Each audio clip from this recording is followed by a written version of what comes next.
ভালো মানুষকে ভোট দিলে সেটার জন্য আপনি সুফল পাবেন, এটাকে আপনি বলবেন না? না বললে তো আপনি সমাজে সব কিছু গাঁজাখোরদের, দুর্নীতিবাজদের হাতে তুলে দিবেন। গাঁজাখোর, মদখোর, আফিংখোর বানাই দিলেন আমাদেরকে, কি অন্যান্য সংগঠনকে। আর জামাত ইসলাম একবারে সব ধোয়া তুলসী পাতায়। আমরা ধর্মীয় রাজনীতি করি, আমরা নন্দনত জাতীয়তাবাদী রাজনীতি করি না। ওনাদের কুষ্টিয়ার এমপি নমিনেশন দিছে ভদ্রলোককে, ওয়াজ করেন যে বাংলাদেশে অলি নামে এসেছে। কে অলি? প্রথম অলি ডক্টর ইউনূস, আর দ্বিতীয় অলি ডাক্তার শফিকুল্লাহ। হ্যাঁ, শফিক সাহেব, শফিউল্লাহ তো না, শফিক সাহেব ডাক্তার, সিলেটের উনি। তো এই যে বক্তব্যগুলো, আবার একজন বলে যে কোরআনের দল হলে নামাজ চলবে, আর দলের আলোচনা করতে না দিলে নামাজ হবে না। কেন? নামাজ কোরআনে তো না, মসজিদে। মসজিদে দলের আলোচনা করতে দিলে নামাজ পড়তে দেওয়া হবে, আর দলের আলোচনা করতে না দিলে নামাজ পড়তে দেওয়া হবে না। তো মসজিদ তো নামাজের নির্ধারিত একটা জায়গা, আর দলের আলোচনা করার জন্য তো মাঠ, ময়দান, শিক্ষা প্রতিষ্ঠানের মাঠ, রাজনৈতিক বহুত মঞ্চ আছে, সেখানে তো করা যায়। তো এখন এই যে সংস্কারের ভিতরে ধর্মকে অপব্যবহারটা রোধ করা, কিন্তু গৃহযুদ্ধ বাঁধবে দুদিন পর। ধর্মের ব্যাখ্যা নিয়ে দেখবেন গৃহযুদ্ধ বেঁধে যাবে আলেম ওলেমা মোশাইখদের সাথে জামাত ইসলামের। দুইটা বিষয় বুঝতে হবে, একটা হলো ধর্মীয় রাজনীতি, আর একটা হচ্ছে ধর্ম নিয়ে রাজনীতি। আমরা ধর্মীয় রাজনীতি করি, আমরা নন্দনত জাতীয়তাবাদী রাজনীতি করি না। আমরা হচ্ছে রাজনীতি করি, আমরা ধর্মীয় রাজনীতি করি, এবং ধর্মীয় রাজনীতি বাংলাদেশের আইনে নিষিদ্ধ না। আমি আমার রাজনীতির মাধ্যমে আমি ধর্মকে ইস্টাবলিশ করতে চাচ্ছি। ধর্মীয় কোরআন আপনি মনে করেন, আমাদের মধ্যে অনেকেই আছেন, আমরা ইসলাম সম্বন্ধে আসলে কনসেপ্টটা ক্লিয়ার না থাকার কারণে আমরা অনেক কথা বলি যে আমরা ইসলাম কি আপনার হচ্ছে যে শুধু নামাজ, রোজা, হজ, যাকাত এটার মধ্যে সীমাবদ্ধ? ইসলাম তো অন্য ধর্মের মতো না যে শুধুমাত্র আমি কিছু উপাসনা করলাম এর মধ্যে দিয়ে ইসলাম শেষ হয়েছে। Islam is the complete code of life. ইসলাম পরিপূর্ণ জীবন ব্যবস্থার নাম। ইন্নাদ দ্বীন ইনদাল্লাহিল ইসলাম। ইসলাম হচ্ছে পরিপূর্ণ জীবন ব্যবস্থা। আপনি লাকাদ কানা লাকুম ফি রাসূলিল্লাহি উসওয়াতুন হাসানাহ, রাসূলের জীবনে আছে উত্তম সর্বোত্তম আদর্শ।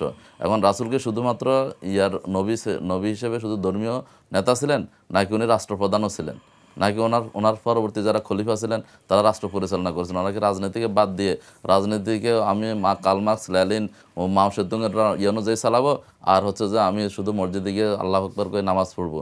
ইসলাম কি এরকম ধর্ম? ইসলাম তো এরকম না। ইসলাম আপনাকে পরিপূর্ণ উদখুলু ফিস সিলমে কাফা, ইসলামে প্রবেশ করতে পরিপূর্ণভাবে। আমার মন চাইলে আমি কিছু মানলাম, কিছু বাদ দিয়ে দিলাম।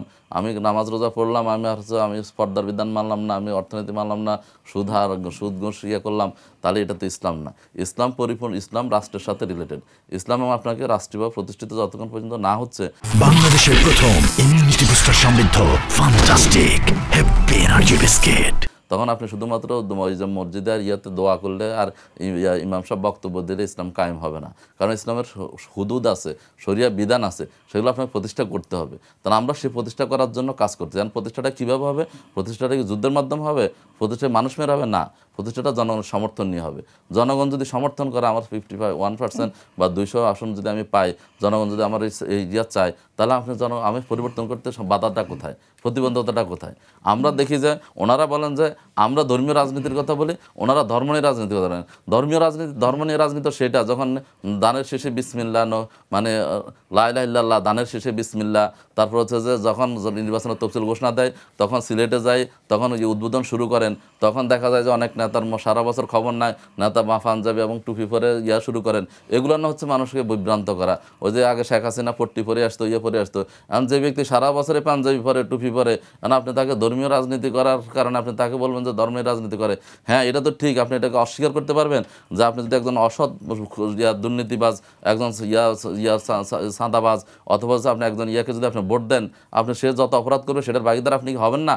আবার আপনি যদি একজন ভালো মানুষকে ভোট দেন, সে যতগুলো ভালো কাজ করবে, সে নামাজ পড়তে বলবে, সে নামাজের কথা বলবে, নামাজ প্রতিষ্ঠা করতে বলবে, সমাজের জুলুম অত্যাচার নির্যাতন বন্ধ করবে, তাহলে সেটার জন্য কি আপনি সবের ভাগী হবেন না?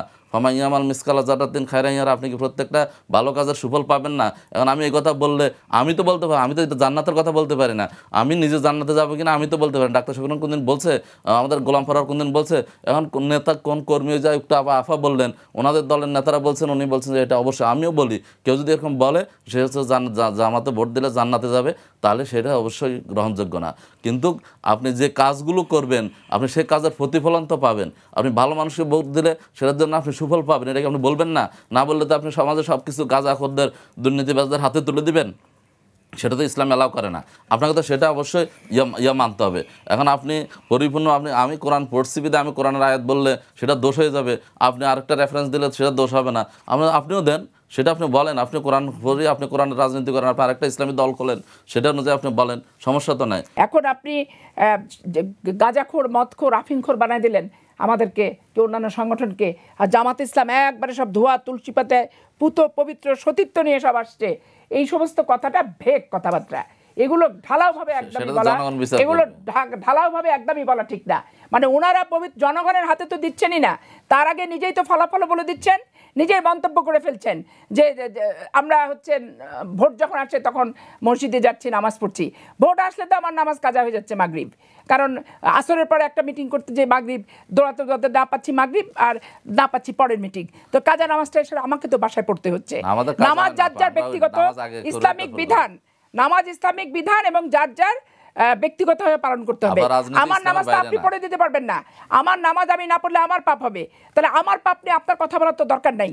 আমি যতটুকু করতে পারবো না আল্লাহর কাছে আমি আস্তাগফিরুল্লাহ পড়ে নেব, এবং পরবর্তী পর্যায়ে আমি যাতে ঠিকমতো করতে পারি আমি সেইটাই চেষ্টা করব, যাতে আমি এইটুকু করতে পারলাম না আমার জীবদ্দশায় যাতে আমি এইটুকু করতে পারি।